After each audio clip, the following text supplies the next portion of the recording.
करते हुए कार्यक्रम में उपस्थित परम सम्मानीय प्रधानाचार्य महोदय एवं हमारे सभी विद्वान गुरुजन और हमारी गुरुमाताएं एवं भाइयों और बहनों, आज मैं आप लोगों के समक्ष देशभक्ति से ओतप्रोत एक कविता प्रस्तुत करने आया हूं। यदि कोई त्रुटि हो तो उसे क्षमा करें। साथियों, कविता कहने से पहले मैं आप लोगों से एक निवेदन करना चाहता हूं। मैंने भगवान राम को नहीं देखा है और वे हमारे देवता हैं, हम उनकी पूजा करते हैं। मैंने भगवान कृष्ण को भी नहीं देखा और वो भी हमारे देवता हैं और हम उनकी पूजा करते हैं। लेकिन हमने अपने उन देवताओं को देखा है जब हम चैन की नींद में सो रहे होते हैं तो हमारे वो रक्षक देवता बर्फीली चोटियों पर सीना तान के खड़े होते हैं। हमने अपने उन रक्षक देवताओं को अवश्य देखा है। साथियों, मैं पुलिस की वर्दी और देश के सिपाही को इस मंच से सैल्यूट करता हूं। मैं इनसे बड़ा देशभक्त किसी और को नहीं मानता जो अपने तन मन धन से इस देश की सेवा में लगे हुए होते हैं। दोस्तों, हमारे पड़ोसी जनपद मथुरा का लाल हेमराज का नाम सबने सुना होगा। दिन था 14 अगस्त सन 2012 का। वो लाल रोज की तरह जागा। उसके मन में प्रसन्नता थी कि कल 15 अगस्त है, हमारे देश में स्वतंत्रता दिवस बड़े धूमधाम से मनाया जाएगा। लेकिन उस लाल को नहीं पता था कि कल का दिन उसे देखने को ही नहीं मिलेगा।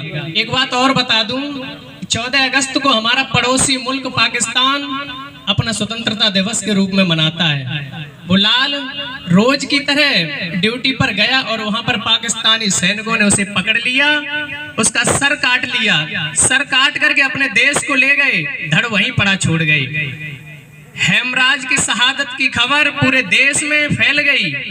जब उसका पार्थिव शरीर उसके तिरंगे में लिपटा हुआ उसके पैतृक गांव में आता है, सब रो रहे होते हैं। उस बेटे की लाश के चारों तरफ बैठ करके लोग रो रहे होते हैं। तभी अचानक जोर से हवा का झोंका आता है और तिरंगा उससे उड़ जाता है। लोग देख करके हैरान हो जाते हैं कि उस सर में केवल धड़ है, सिर है ही नहीं उस सब में। साथियों, उसकी मां जब देखती है तो कर्नल साहब से पूछती है कि साहब, जब आप हमारे बेटों को सेना में भर्ती करते हैं तो अगर 1 इंच भी किसी की कम होती है तो आप उसे लेते नहीं हैं, और आज मैं अपने बेटा का सर पूरा सब ऐसे कैसे ले लूं, इसमें तो सर है ही नहीं, केवल धड़ ही है। दोस्तों, उस सबसे कुछ दूरी पर बैठी उसकी बुआ रो रही होती है। एक पत्रकार बंधु जाते हैं और उसकी बुआ से पूछते हैं कि आपके भतीजे का सर काट करके ले गए पाकिस्तानी सैनिक, आखिर क्यों ले गए होंगे?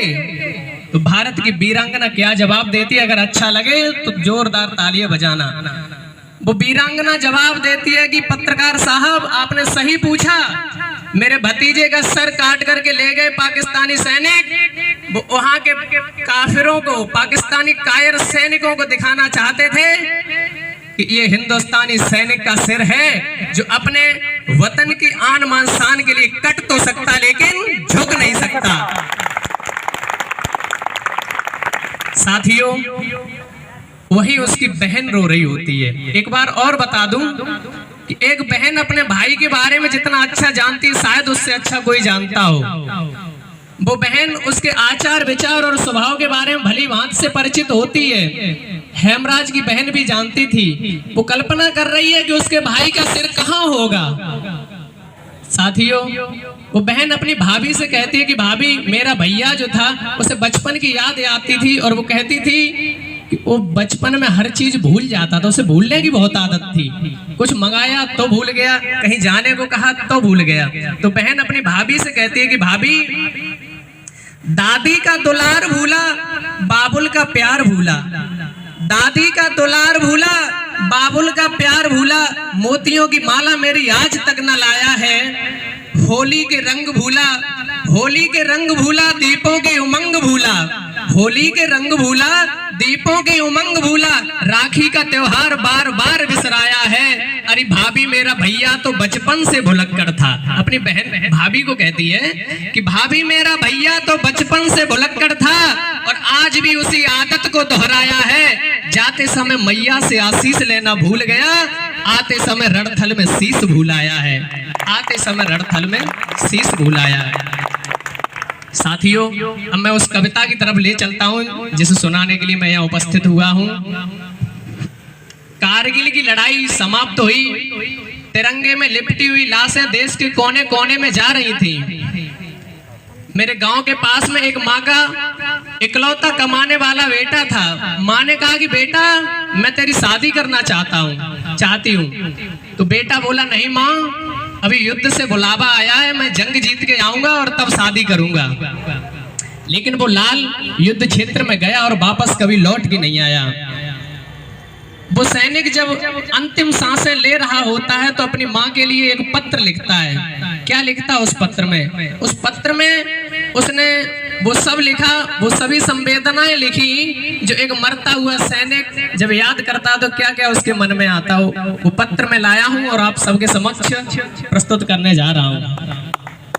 ध्यान से सुनिए साथियों, अगर 24 घंटे में एक बार भी आपका दिल देश प्रेम के लिए धड़कता है तो मैं यहाँ से कविता कहूंगा और आप तालियों के साथ में उसे आगे बढ़ाते रहे। सुनिए उस पत्र में क्या लिखा उस सैनिक ने।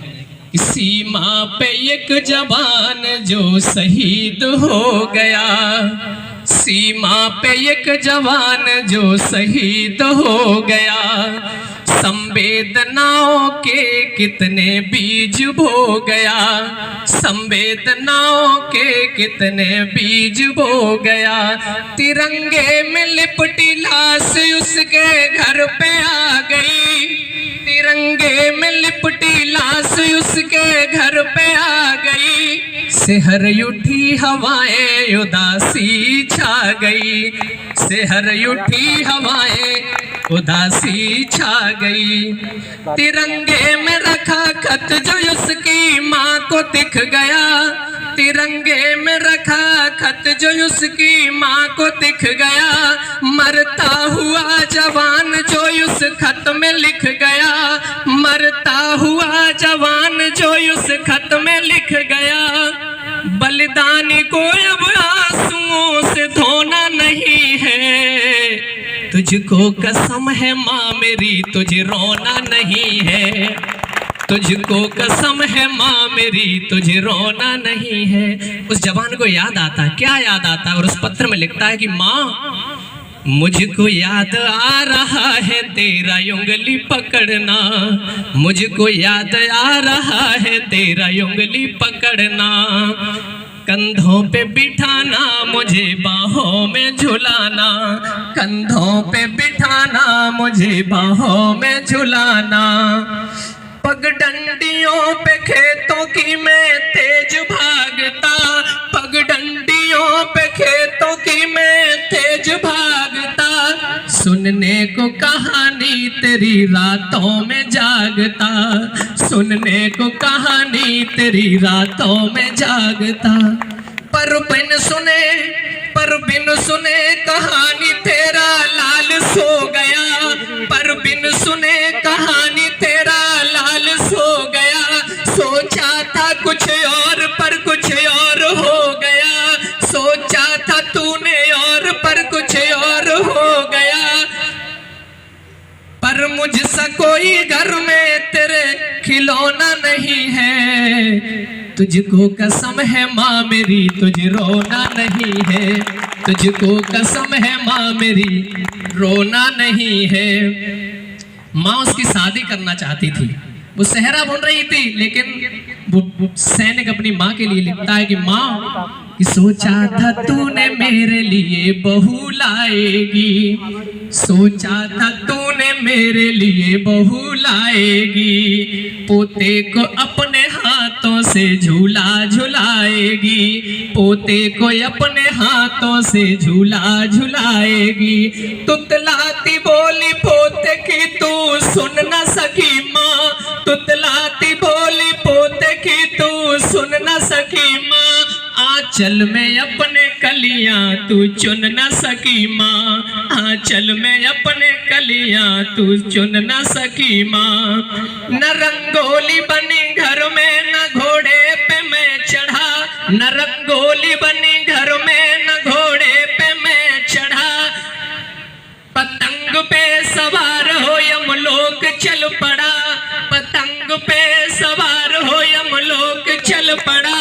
बामा तेरे आंचल का तो बिछोना नहीं है, तुझको कसम है माँ मेरी तुझे रोना नहीं है, तुझको कसम है माँ मेरी तुझे रोना नहीं है। साथियों, वो जवान जब भी छुट्टी पर आता था तो उसके पिताजी बुजुर्ग थे। वो साल भर की, महीने भर की, देश विदेश की सारी खबरें आकर के अपने पिताजी को सुनाया करता था। और उसे एक शौक और था कि अपने पिताजी को अच्छे अच्छे कपड़े पहना के घुमाने का बहुत शौक था करके। और उस पत्र में लिखता है कि माँ कि बाबुल से कहना तेरा दुलारा चला गया, बाबुल से कहना तेरा दुलारा चला गया।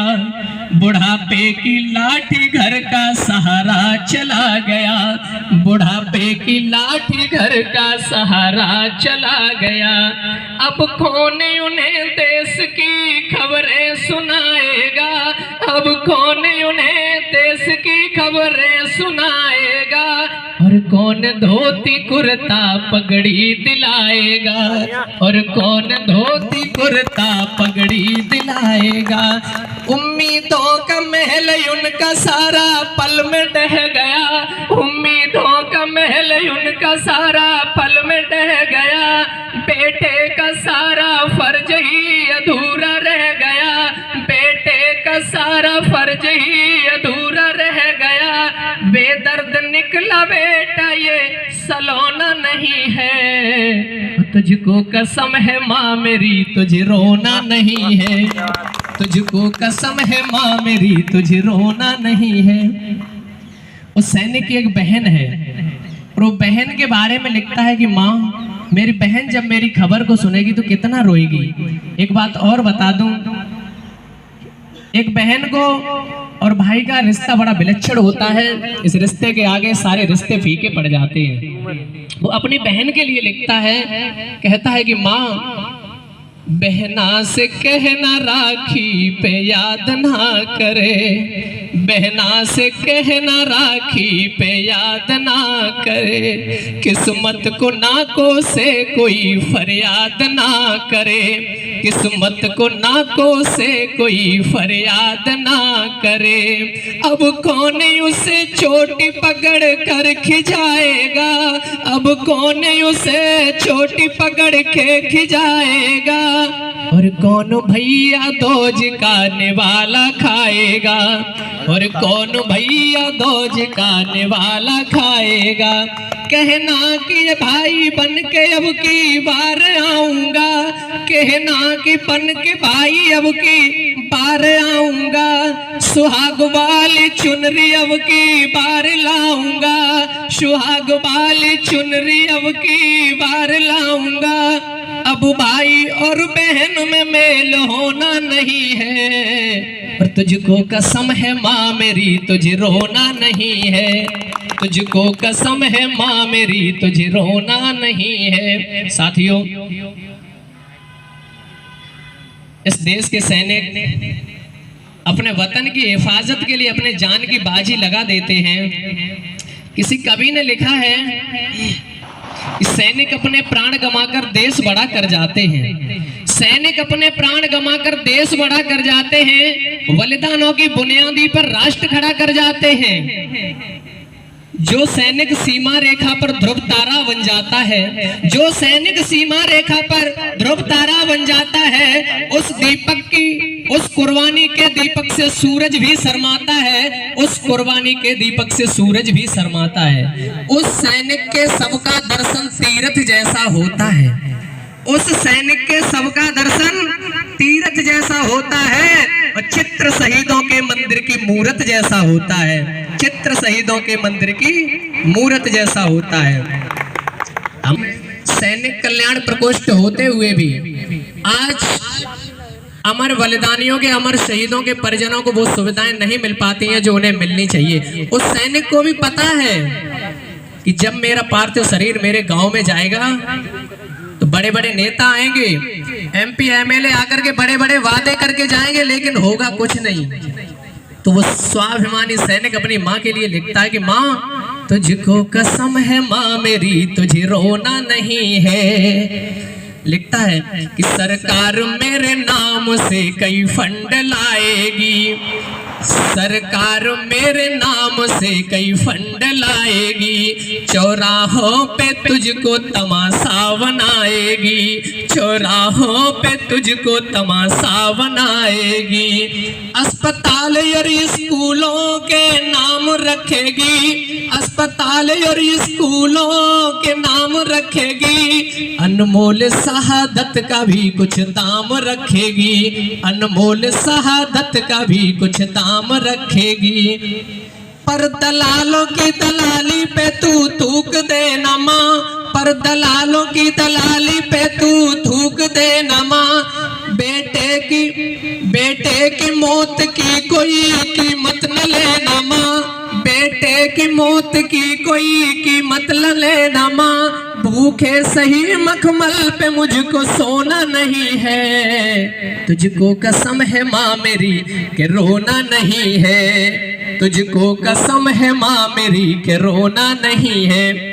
मैं इस मंच से उन अमर बलिदानियों के बारे में जितना भी कहूँ उतना भी थोड़ा है। बस यही कहूँगा कि वीरता से अपने जो कोहराम मचा गए, वीरता से अपनी जो कोहराम मचा गए, कुर्बानियों के दम पर इतिहास रचा गए, कुर्बानियों के दम पर इतिहास रचा गए। बिजली गिरी तो फूंक लिया अपना आसियां, और तूफानों से लड़कर भी इस वतन को बचा गए, तूफानों से लड़कर भी इस वतन को बचा गए। साथियों, मैं तो बस इतना ही कहूँगा कि मैं राम कुमार इस देश का सम्मान करता हूँ, मैं राम इस देश का सम्मान करता हूँ, इसकी चांदनी मिट्टी का मैं गुणगान करता हूँ।